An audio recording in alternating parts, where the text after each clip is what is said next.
Kung bago ka lang sa channel na to at isa kang true-blooded Aldab Nation na nagmamahal po kila Maine Mendoza at Alden Richards, tama po ang channel na pinuntahan mo, kaya consider na kitang bagong subscriber. Sobrang proud! Pinipigil ko yung luha ko. As in, nung nakatingin ako, parang, oh wow, Lord, thank you. Yun lang ang bukod tanging nasasabi ko. Para, alam mo yun, sobrang pagpapasalamat. Kasi,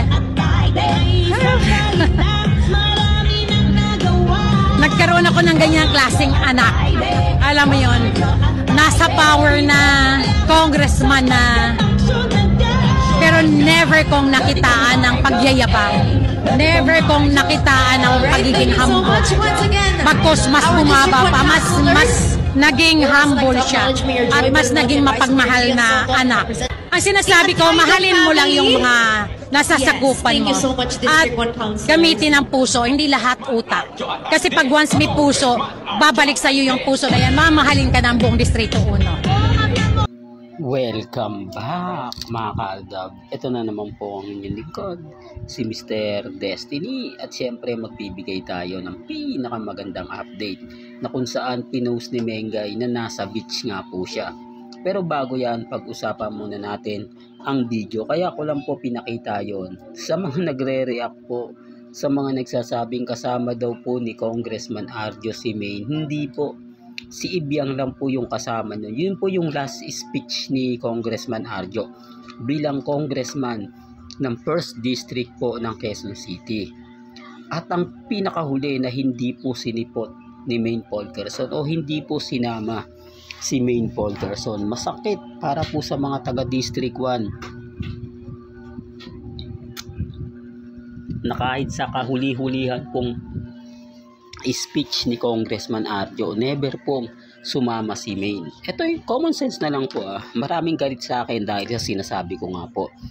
Maraming nagre-react po sa akin, mga Armin, mga Maine fanatics, na bakit daw po ganun yung sinasabi ko. Dito common sense na lang po. Kasi sila naman po yung gumagawa eh. Sinasabi nilang kasama dyan si Maine. Pero never naman pong nagpakita at mga photos po ay puro kay Congressman Arjo lang. Oh, doon pa lang po mapapaisip na kayo eh. Doon pa lang masasabi nyo na, oo nga Mr. Destiny, nakita ko rin yung video na yan, napanood ko rin yan eh. Pero wala doon si Maine. Kaya nga ang tanong, di po ba? O baka sabihin nyo, tanghali yun, nakikita nyo yung spotlight ng ilaw, stoplight. Ano ba yan? Kaya ka nababash Mr. Destiny. Well, ulitin ko, hindi po ako professional vlogger. Never po tayong naging professional vlogger. Isa lang po tayong Aldab lovers. Kaya pasensya na po sa mga hindi gusto yung boses palaka ni Mr. Destiny na kumbaga naririnig po ninyo. Kasi kung professional tayo, nako, malamang ang dami na natin video na ginawa para po sa iba. Pero nakatutok lang tayo kay Maine kay Alden eh, di po ba? Sabi nga nila, ang tagal ng channel ni Mr. Destiny to, buhay pa pala. Biruin mo, pati sila nagulat. Hindi nila ine-expect at ine-expect po nila na nawala na po tayo kasi naghiwalay na nga po raw ang Aldab. Napunta na si Maine sa TV5, tapos si Alden nagganto ganyan. Tapos yung nakita nila yung channel natin, buhay pa pala. Kaya marami pa rin pong natuwa. Marami pa rin pong kumbaga sumusuporta sa channel ni Mr. Destiny. Sabi ko nga po sa inyo, sa mga baguhan lang sa channel ko. Pero pag Aldab Nation ka, since 2015, madali tayong magkakaunawaan at syempre magkakaintindihan. Di po ba? Yun lang naman po yung gusto kong iparating sa mga bitter po sa akin. At lalong magiging bitter po sila sa i-update natin ngayon.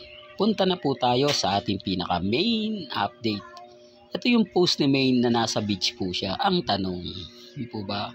Saan nga po ba ito? At sino nga po ba yung kasama ni Maine? Papaanong nakapunta si Mengay dyan?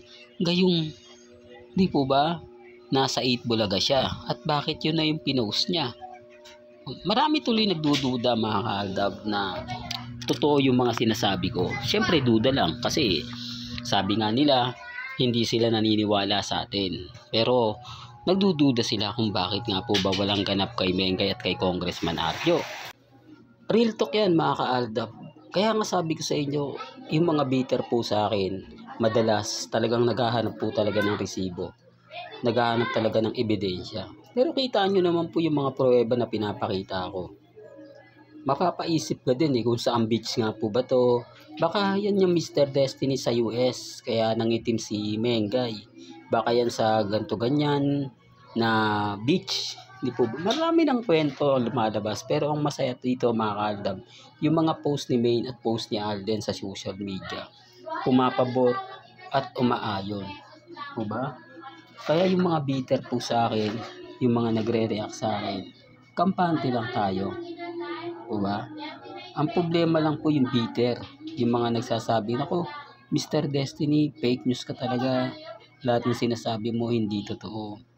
Kasi yung post naman ni Mengay, nakaraan pa yan. Pansinin nyo yung buhok po niya. Tignan nyo pong maigi. Di po ba? Pero siyempre hindi ako namimilit. Sabi ko nga po sa inyo, malaya po kayong magbigay pahayag. Lalong na po ngayon sa social media. Kasi kumbaga makikita nyo naman po di po ba? Sa Itbulaga mga post, mga update. Kumbaga sa isang ibon, o dalawang ibon sa isang putok. Talagang makikinabang pong Itbulaga at ang Aldab Nation kapag gumawa po talaga ng pelikula. Sila Maine at si Alden Richards at kasama si Bossing Big Soto.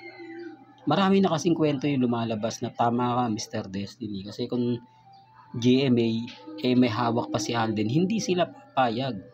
Di po ba? Kasi mababawasan yung kita nila. Imbis na gagawa si Alden ng project sa kanila, ay mapupunta sa Viva Films na. Totoo naman po Tapos yung mga artista ng Viva Films, na mga bigatin at sikat na sikat, makakatrabaho niya. Pangalawa dyan si Nadine Lustre. Marami na nag-react di po ba? Marami na nagkomento na syempre siya na yung kasunod. Di po ba? Hindi naman pwede si Vice Ganda at saka si Ann Curtis. ABS-CBN yan. Kapamilya Network yan. Kaya sabi ko sa inyo, hintayin nyo lang yung mga mangyayari, magaganap po sa social media. Abang-abang kayo ng mga update, lalo na po ngayon ay palalabas nga po yung out of order. Gusto ko rin pong makita to kasi marami nagsasabi na bata pa si Alden bilang direktor. Sigurado maraming palpak yan o hindi masyado, kumbaga 101% dahil bagito pa. Dahil yung ibang veterano nagkakamali pa siya pa kaya nabaguhan pa lang sa pagdidirektor. At siyempre medyo suspense thriller pa itong ipalalabas alam naman natin na si Alden mahilig lang sa drama. Hindi po ba? Pang love story lang yung mga sinalang niyang mga teleserye, pelikula, di po ba? O yung mga kumbaga masabi nating superhero gaya ng Dagip, Victor Magtanggol. Eto kakaiba Hindi po ba? Tapos dito pa siya napasabak. Alam niyo sa mga bumabatikos kay Alden, normal lang po yan. Hindi aminado naman tayo sigurado may mga lapses dyan, may mapupuna yung mga bitter. Kasi yun naman po talaga yung hahanapin nila sa isang pelikula. Yung pagkakamali ng isang artista na ayaw po nila na mabilis ang pag-angat, mabilis ang pagsibol. Biruin mo sila nga po, di po ba? Matagal bago sila naging direktor, matagal bago sila naging producer. Pero si Alden Richards lang ang kita nyo na napakalakas ng loob gumawa ng mga bagay-bagay na kinagulantang nila. Hindi, sinasabi ko po yung totoo lalo na po sa mga taong nagre-react at nagko-komento. Sa dami ng mga sasabihin po nila, sa dami ng mga pahayag po nila, talagang mapapaisip ka. Pero kita nyo naman po, diba? Kaya wag po kayo magpapa-apekto, wag po kayo magpapadala. Lalo na po pag sinabi nilang ganito ganyan. Diba ba? Normal lang yan. Malay nyo mga kaaldab, di po ba? Biglang magbago yung senaryo. Biglang boom. Di po ba? Magdilang anghel po si Mr. Destiny at magpakita na nga po ang Aldab. Yun naman po yung gusto natin mangyari. Yun naman po yung lagi kong pinapaliwanag na bibiglayin tayo. Di po ba? Malay nyo. Di po ba? Sabi ko nga po sa inyo, bilog ang mundo. Bukas sa makalawa. Tayo na po yung bida. Di po ba? Well, hanggang dito na lang po ang ating latest updates. Kaya kung gusto niyo pa po, ng pinaka-latest at sariwang update. Abay tumutok lang po kayo dito po sa channel ni Mr. Destiny para updated po kayo sa mga latest at sa mga bagong video po na ilalabas po natin maya-maya lang. Hanggang sa muli, salamat po sa panonood at pakikinig.